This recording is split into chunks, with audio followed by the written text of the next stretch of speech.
আজ রবিবার সকাল সকাল আমরা যাচ্ছি পিকনিক করতে।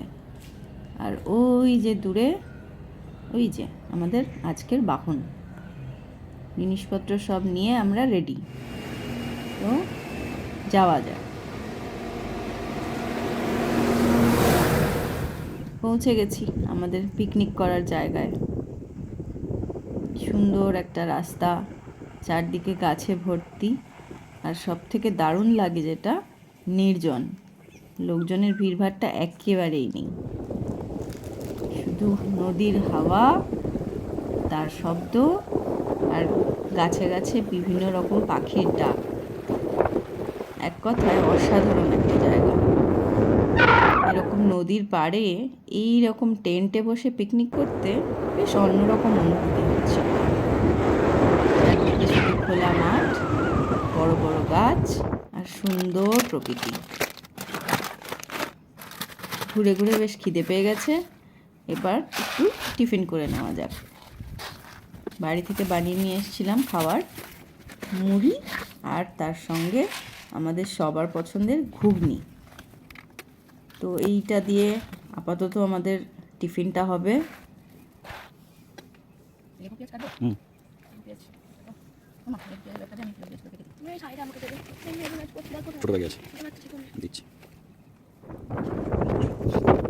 আকাশ বেশ মেঘলা। টিফিন করে বাবা মেয়ে লেগে পড়েছে মাছ ধরতে। ছিপ দড়ি টড়ি নিয়ে কী সব অভিনব পদ্ধতি বের করেছে আমি ঠিক জানি না। আমিও একটু বেরিয়ে পড়লাম প্রকৃতি দেখতে, নদী, গাছপালা, মেঘ, সূর্য। বেশ বেলা হয়ে গেছে, পেটের খিদে জানান দিচ্ছে যে লাঞ্চ করার সময় হয়েছে। বাড়ি থেকে খাবার বানিয়েই এনেছিলাম, লাল লাল মুরগির ঝোল।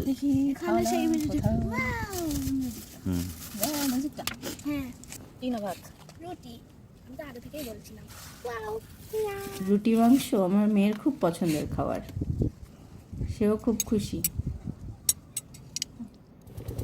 সবাই আমরা খাচ্ছিলাম, হঠাৎ একটা আওয়াজ পেলাম। বাইরে তাকিয়ে দেখি নৌকো যাচ্ছে। এগুলো মাছ ধরার নৌকো, ইঞ্জিন লাগানো বোট। বেশ অন্যরকম লাগছিল এরকম খেতে খেতে বসে বসে নৌকো দেখা। খাওয়া দাওয়ার পরে আবার খানিকটা নদীর হাওয়া খাওয়া, নদীর মজা নেওয়া, মেঘ সূর্যের লুকোচুরি দেখা, এইসব করতে করতে বিকেল হয়ে গেল। এবার বাড়ি ফেরার পালা। সমস্ত জিনিসপত্র ধীরে ধীরে গুছিয়ে নিলাম।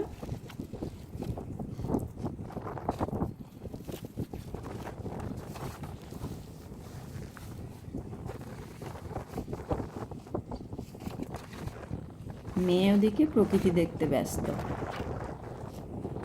আর নির্জন রাস্তা, এখানে না গেলে ঠিক কেউ বুঝতে পারবেন না জায়গাটাতে কেমন অনুভূতি হচ্ছিল। আজকের মতো এখানেই থাক, পিকনিক শেষ, চললাম বাড়ি। টাটা।